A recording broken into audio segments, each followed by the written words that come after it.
की रहने वाली एक लड़की ने नर्सिंग की पढ़ाई पूरी की थी और नर्सिंग की पढ़ाई पूरी करने के बाद उसने सपना देखा कि वह विदेश में जाकर नौकरी करेगी और उसका सपना पूरा भी हो जाता है। विदेश चली जाती है, लेकिन विदेश में रहते हुए उससे एक गलती हो जाती है। गलती कुछ ऐसी थी होती है कि वहाँ की अदालत ने उस लड़की को सजाए मौत का हुक्म सुना दिया। अब सजाए मौत का हुक्म तो सुना दिया जाता है, लेकिन वह उच्च अदालत में सुप्रीम कोर्ट में अपील करती है। अपील यह करती है कि उसकी कोई गलती नहीं है, उसकी कुछ मजबूरी थी। आखिरकार सुप्रीम कोर्ट उसकी याचिका को खारिज कर देता है। फिर उस लड़की के पास महज एक रास्ता बचता है और वो रास्ता होता है राष्ट्रपति के दर पर जाकर अपील करना। राष्ट्रपति के दर पर जाकर अपील भी की जाती है, लेकिन राष्ट्रपति को उस लड़की पर कोई दया नहीं आती है। आखिरकार राष्ट्रपति उसकी सजा को बरकरार रखते हैं और अगर मीडिया रिपोर्ट की माने तो उसे 1 महीने के अंदर अंदर फांसी की सजा दे दी जाएगी, यानी कि 31 जनवरी 2025 तक उस लड़की को फांसी हो सकती है। हालांकि भारत का जो विदेश मंत्रालय है, भारत सरकार ने दावा किया है कि उस लड़की की हम मदद करेंगे और जितनी जल्दी हो सकेगा उसको बचाने की कोशिश करेंगे। कहीं ऐसा ना हो कि 1 महीने के अंदर अंदर यदि भारत की सरकार उसको बचा नहीं पाई तो उस लड़की को इस बार हर हाल में फांसी की सजा हो सकती है। आखिरकार उसने ऐसी क्या गलती की थी जिससे क्या वो फांसी के फंदे तक पहुंचने वाली है। नमस्कार, मैं ईशु। आज की जो सच्ची घटना मैं आपको सुनाने जा रही हूँ, ये सच्ची घटना है भारत का एक राज्य है केरल और केरल की राजधानी तिरुवनंतपुरम से लगभग 340 किलोमीटर दूर एक जिला लगता है पलक्कड़। यहाँ के रहने वाली एक लड़की जिसका नाम होता है निमिषा प्रिया। निमिषा प्रिया उसका नाम होता है। निमिषा प्रिया ने 2008 में अपनी पढ़ाई पूरी कर ली थी। नर्सिंग का कोर्स पूरा करने के बाद वह यही आसपास के किसी हॉस्पिटल में नर्स का काम करने लगती है और इसी बीच यानी कि जब लगभग 2 या 3 साल बीत जाते हैं तो साल 2011 में उसकी शादी हो जाती है। धूमधाम से शादी होती है, सब कुछ उसकी जिंदगी में ठीक ठाक चल रहा था। वह अपने पति से कहती है, अगर तुम्हें कोई ऐतराज ना हो तो क्या हम विदेश चलें। जब उसके पति से बातचीत की जाती है क्योंकि पति उसका ज्यादा पढ़ा लिखा होता नहीं है, इसीलिए उसका पति अपनी पत्नी की बात मान लेता है और वो एक देश का रुख करते हैं, यानी कि वो यमन का रुख करते हैं और यमन की राजधानी जो होती है सना, वहां पर जाके ये पहुंच जाते हैं। पति और पत्नी दोनों भी वहां जाते हैं। वहां जाने के बाद पति तो अपना काम करता था, कोई गाड़ी वाड़ी चलाना या इस तरह से कोई काम करता था, लेकिन जो लड़की होती है जिसका नाम निमिषा प्रिया होता है, निमिषा प्रिया हॉस्पिटल में जाकर नर्स का काम करने लगती है और इन दोनों की जिंदगी बहुत अच्छे से गुजर रही थी। सब कुछ ठीक ठाक चल रहा था। 1 साल बीत जाता है और उनको एक बेटी पैदा हो जाती है। बेटी पैदा होने के बाद अब इन दोनों में से एक आदमी को काम करना है और दूसरे आदमी को बेटी की जिम्मेदारी भी संभालने की थी, इसीलिए पति ने घर की जिम्मेदारी संभालना शुरू कर देता है। और जो पत्नी होती है निमिषा प्रिया, वो हॉस्पिटल में अपना काम है वो करती थी, नर्सिंग का नौकरी करने लगती है। जैसे जैसे वक्त आगे बढ़ने लगता है वैसे वैसे इस घर में आर्थिक संकट के जो दौर है शुरू हो जाते हैं और आर्थिक संकट का दौर कुछ इस तरह से शुरू होता है कि फिर उसके पति को कहीं कहीं काम नहीं मिलता, तो पति कहता है कि निमिष, तुम अगर परेशान ना हो तो हम लोग यहाँ से अपने गांव अपने वतन चले जाएंगे, यानी कि वह केरल वापस आ जाएगी, इंडिया वापस आ जाएगा अपनी बेटी के साथ। ठीक वैसे ही होता है। साल 2014 में वह अपनी छोटी सी बेटी को लेकर इंडिया आ जाते हैं, लेकिन निमिष वही रह जाती है क्योंकि उसका काम ठीक ठाक चल रहा था। और इसीलिए जब ठीक ठाक चल रहा था तो यह वापस जब आती है, जैसे ही इसने इंडिया की तरफ रुख किया तो पता चलता है कि यमन की राजधानी सना में गृह युद्ध जैसी स्थिति पैदा हो जाती है और लोग आपस में एक दूसरे के दुश्मन हो जाते हैं। हद तो तब हो जाती है जब राष्ट्रपति के भी सरकारी बंगले पर आवास पर भी कब्जा कर लिया जाता है। स्थिति इतनी बढ़ जाती है। उसके बाद फिर एक ऐसा दौर भी आता है जो विदेश से आने वाले इस देश में लोग थे उनके वीजा रोक दिए जाते हैं। अब कोई नया वीजा जारी नहीं हो रहा था। हालांकि निमिष अपने पति अपने परिवार के लगातार संपर्क में थी और वह अपने पति को बुलाने की तमाम कोशिशें कर रही थी। जब वहां की सरकार ने इस तरह की पाबंदी लगा दी जाती है ना, तो ऐसी स्थिति में वह अपने पति को बुला नहीं पा रही थी। और पति उसका उससे संपर्क नहीं साध रहा था। निमिष की वही के रहने वाले एक व्यक्ति से दोस्ती हो जाती है, नजदीकियां बढ़ जाती है, जिसका नाम तलाल। अब दो बंदी होता है और यह दोनों मिलकर एक फैसला करते हैं कि क्यों ना हम अपनी हॉस्पिटल खोल ले। यदि हम अपना हॉस्पिटल खोलेंगे तो इससे अच्छी इनकम होगी, और अच्छी इनकम होगी तो सब कुछ बढ़िया चलने लगेगा।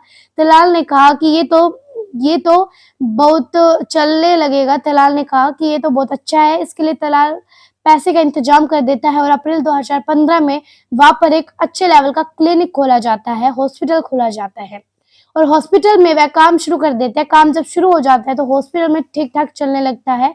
अब यहाँ से मिलकर दोनों अपना जो काम कर रहे थे, एक नियम यह भी है कि वहां पर चाहे कोई व्यावसायिक फर्म हो या फिर क्लिनिक हो, जो स्थानीय निवास होगा, स्थानीय निवासी है, वह अपने काम कर सकता है। किसी विदेशी को यह काम करने की अनुमति नहीं मिल सकती। इसलिए नर्स की मजबूरी थी, शायद पैसे की भी मजबूरी थी, और जो वहाँ का नियम कानून था वो उससे बंधी हुई थी। इसीलिए तलाल अब दो मेहंदी के साथ मिलकर वो अपना काम शुरू कर देते हैं।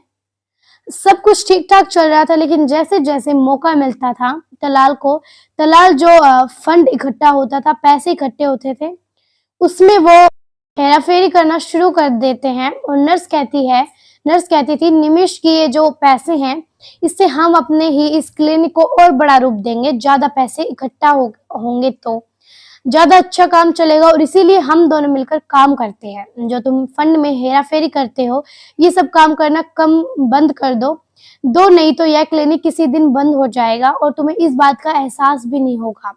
जब इस बात को देखते हुए दोनों में कभी ना कभी भी शुरू हो जाया करती थी। नर्स और जो तलाल था, आपस में विवाद होता था।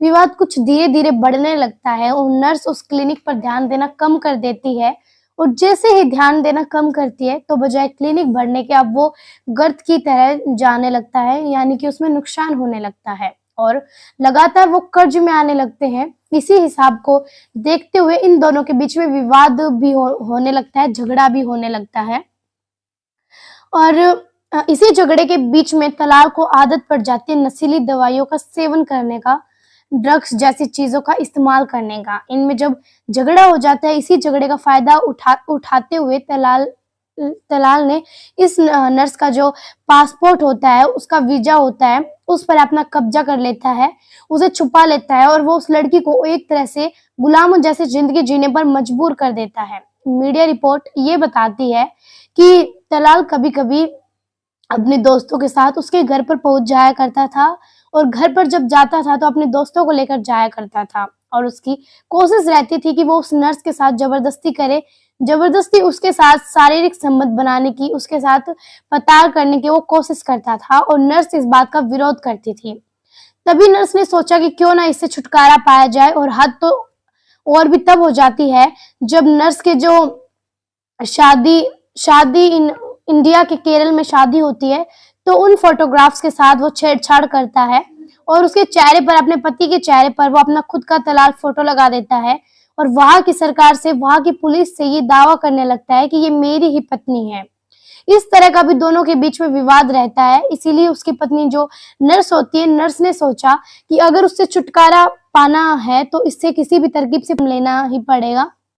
बिना के वो इंडिया जा नहीं सकती। जो क्लिनिक का काम था वो लगभग ठप होता चला जाता है, और इसी बीच में मौका पाते ही एक दिन उसके दिमाग में ख्याल आता है कि वो ना उसको नशे का इंजेक्शन देने के बाद ये बेहोश हो जाएगा, और जब ये बेहोश हो जाएगा तब वो पूरे घर की तलाशी लेना शुरू कर देगी, और मौका पाते ही यहाँ से अपने वापस इंडिया आ जाएगी, अपने पति के पास, अपनी बेटी के पास।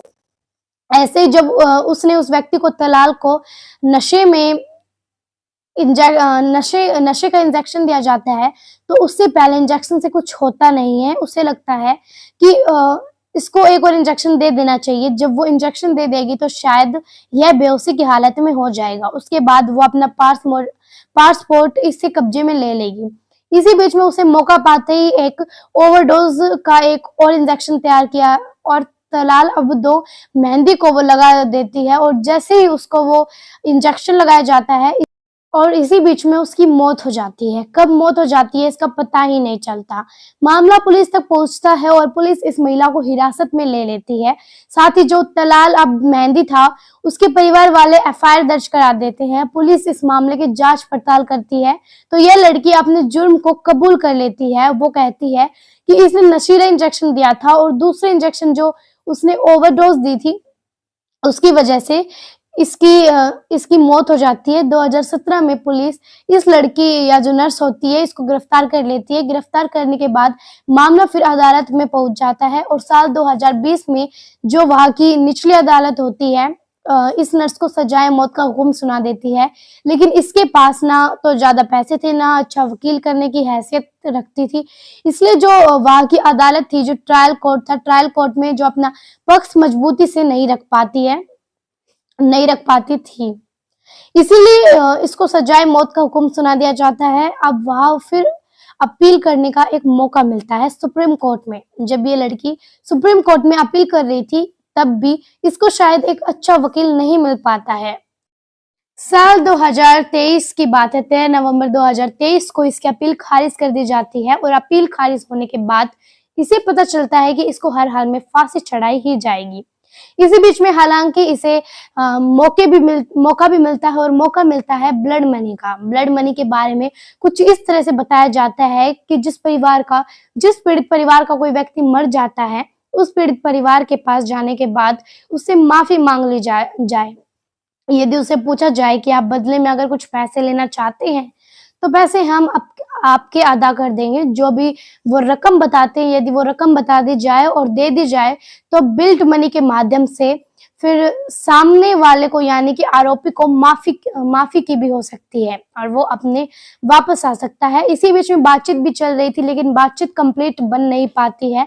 हालांकि इसका जो पति होता है वो इंडिया में रहते हुए सेव नीम स्पर्या के नाम से एक क्राउड फंडिंग की अपील करता है और वो बताता है कि वो एक ऑटो में ड्राइविंग का काम करता है।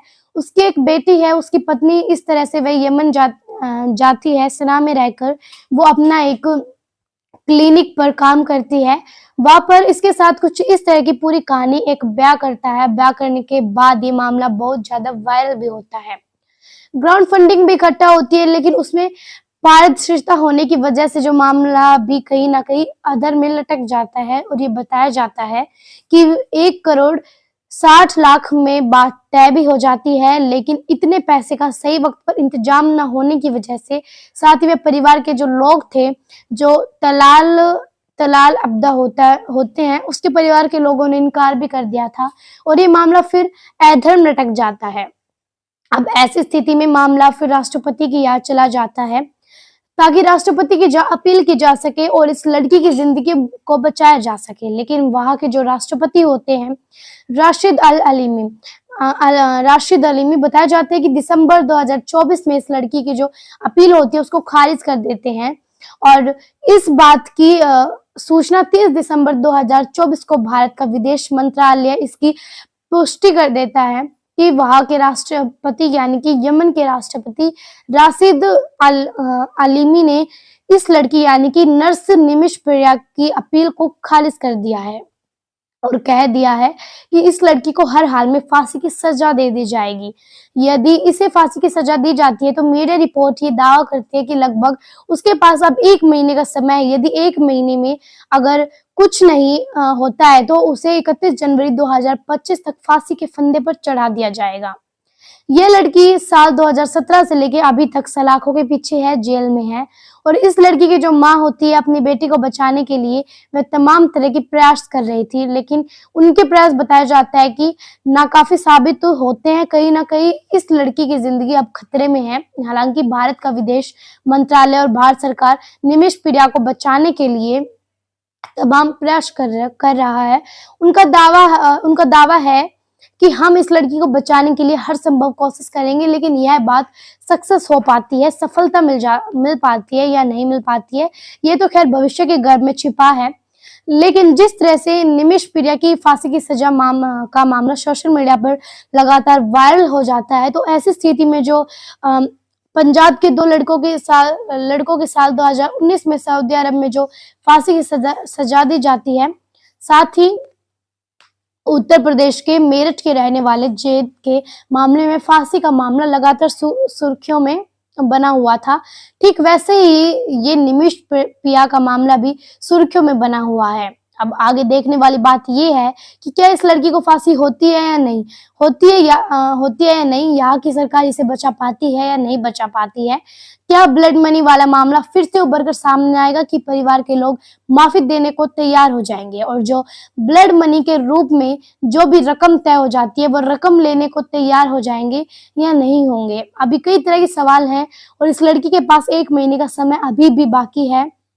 दोस्तों, इस पूरे घटनाक्रम को सुनाने का उद्देश्य किसी को परेशान करना नहीं था, किसी का दिल दुखाना नहीं था, बल्कि आप लोगों को जागरूक करना था, सचेत करना था। जिस तरह से इस लड़की को बचाने के लिए एक अभियान चलाया गया था, बताया जाता है कि क्राउड फंडिंग के नाम पर जो पैसे इकट्ठे हो रहे थे उसमें पारदर्शिता ना होने के कारण ही कुछ लोग इसमें जो सामने पड़ते हैं पर पीछे हट जाते हैं। हालांकि बताया जाता है कि शायद दोबारा स्तर पर यह प्रक्रिया शुरू हो सकती है, क्योंकि 1 महीने के समय में हो सकता है कि कुछ हो सकता है। लेकिन हम तो यही अपील करेंगे यमन की सरकार से भी, शायद भारत की सरकार ने भी इस लड़की को बचाने के लिए जो भी प्रयास हो सकते हैं वो पॉजिटिव प्रयास करने चाहिए, ताकि ये जो बच सके, साथ ही अपनी बेटी और अपने पति के पास वापस जा सके। जय हिंद, जय भारत।